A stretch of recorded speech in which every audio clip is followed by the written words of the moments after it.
तो सुपरमैन बोलता है कि तेरे जीवन के अंदर अगर जोश नहीं है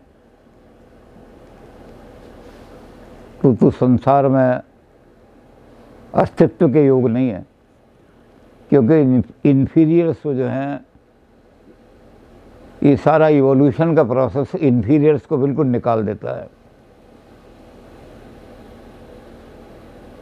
सुपरमैन कहता है कि जवानी का जो जोश है, youth is not the name of a particular age.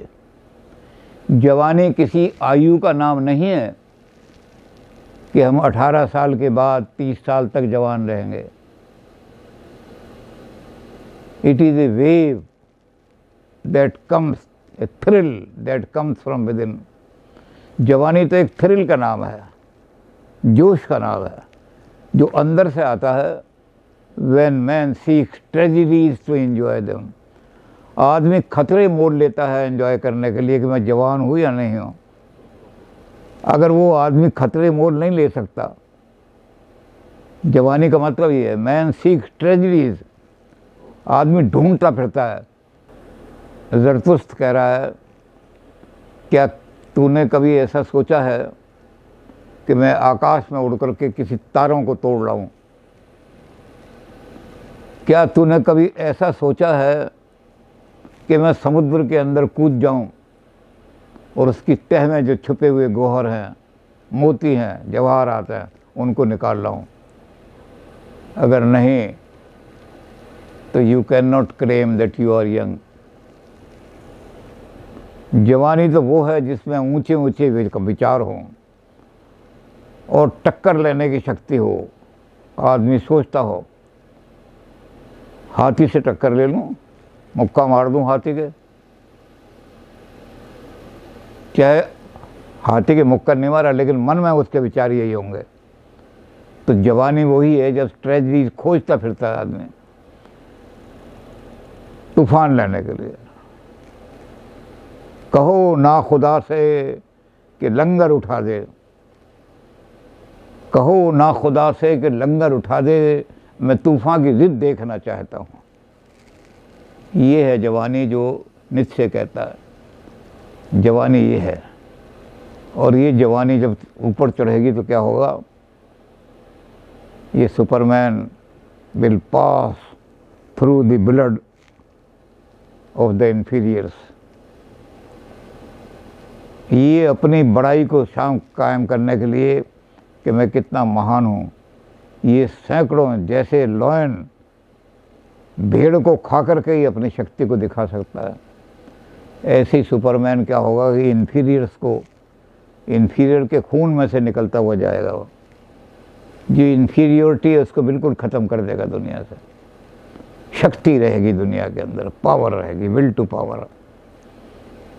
ये विल टू पावर ही सरवाइव करेगी दुनिया के अंदर। इसके प्रमाण स्वरूप 2 आदमी पैदा हुए जर्मनी में। एक का नाम था बिस्मार्क। जब कोई देश टूटा होता है उसको टुकड़े जोड़ते हैं तो उसको कहते हैं बिस्मार्क है ये। Patel was the Bismarck of India. तो बिस्मार्क पैदा किया, जर्मनी के टुकड़े टुकड़े हो गए थे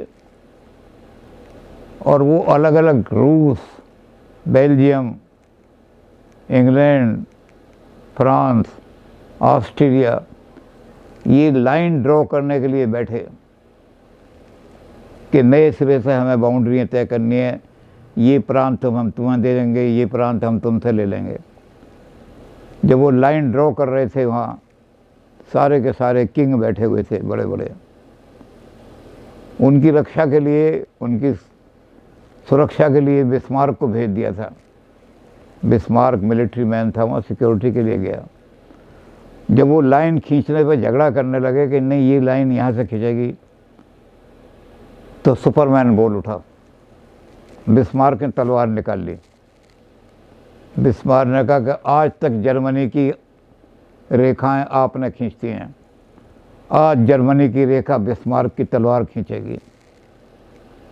वो लोग जो थे इस बात को कभी आशा भी नहीं करते थे। और दूसरा आदमी हिटलर पैदा किया, जिसने टेरराइज कर दिया सारे यूरोप को। यूरोप ही नहीं, अफ्रीका तक मारा उसने।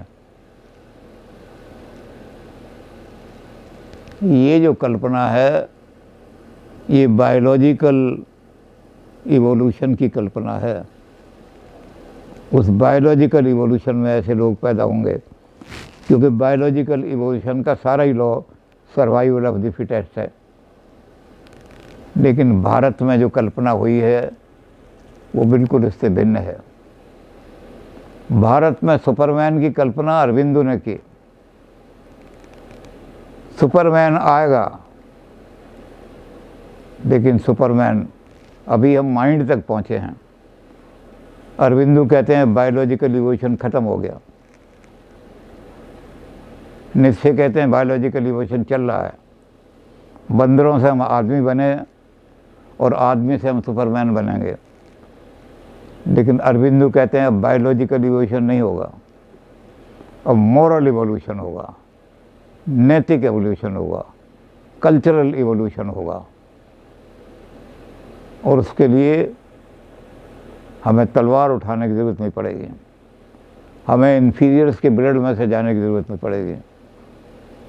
उसके लिए हमें अपनी साधना से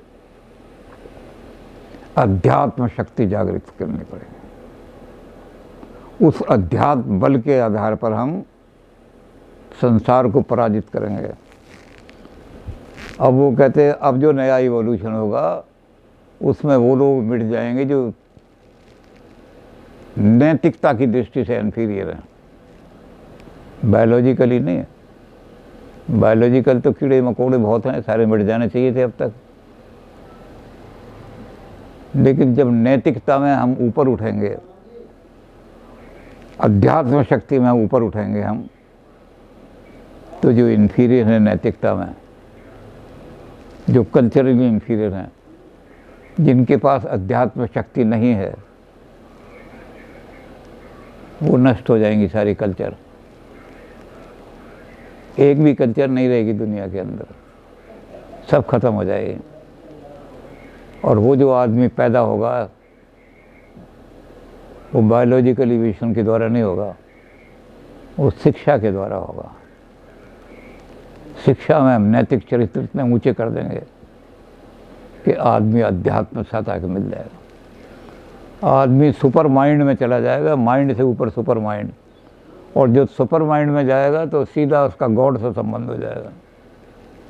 वो सुपरमैन भारत में आएगा।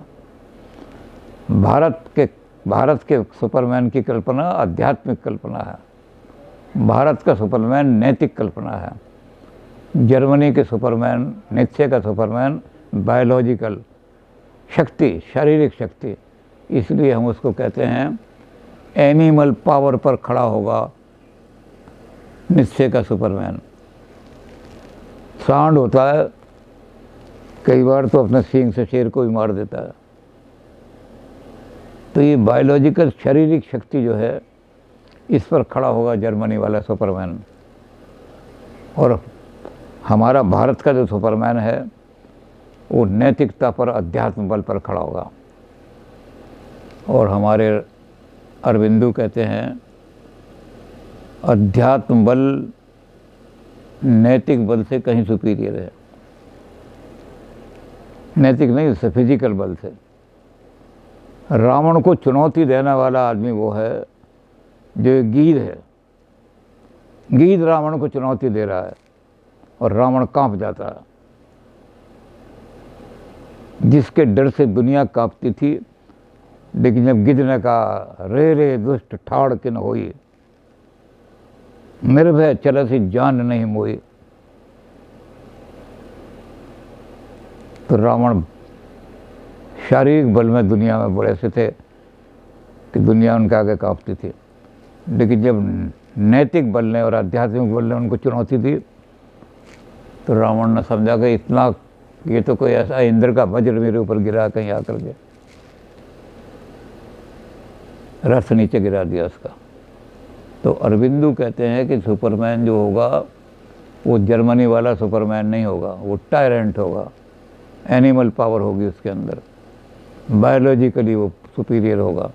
वो हिटलर की तरह दुनिया का खून बहाएगा, वो मानवता का खून बहा देगा। 2 युद्ध कर दिए हिटलर ने, करोड़ों आदमी मार दिए। और भारत का जो सुपरमैन होगा वो अपनी अध्यात्म दृष्टि से दुनिया को ऊंचा उठाएगा। वो दुनिया का आत्मबल ऊंचा करेगा, चरित्र बल ऊंचा करेगा और आदमी को देव बना देगा, देवता बना देगा। ये दोनों सुपरमैन की तुलना जब हम करते हैं तो हमें लगता है कि वो नीत्शे ने बात तो बहुत लंबी चौड़ी की है, हमने तो बहुत शॉर्ट में बात की है, लेकिन नीत्शे के सुपरमैन से हमारा भारत का सुपरमैन बहुत सुपीरियर है, क्योंकि चरित्र बल हमेशा ऊंचा होता है फिजिकल बल से। तो जब हम दोनों की तुलना करेंगे तो हम देखेंगे कि वो बात जो नीत्शे ने कही थी वो तो हमारे सुपरमैन पे भी लागू होती है। Superman shall be the glory, पहला सेंटेंस यही बोला था, Superman shall be the glory of the earth. हमारे यहाँ भी कह रहे हैं अरविंदो, मानवता का गौरव। अर्थ की बात नहीं की, अर्थ पे तो शेर भी, हाथी भी, रीछ भी, ये भी बड़े भारी बलवान हो सकते हैं, लेकिन वो शेर कितना ही बलवान हो जाए, शेर के अंदर कितनी शक्ति आ जाए, फिर भी एनिमल ही रहेगा, उसके अंदर एनिमलिटी रहेगी, वो कभी कल्चर क्रिएट नहीं कर सकता। तो एनिमल को हम सुपरमैन कैसे कह दें, चाहे वो कितना ही शक्तिशाली क्यों ना हो।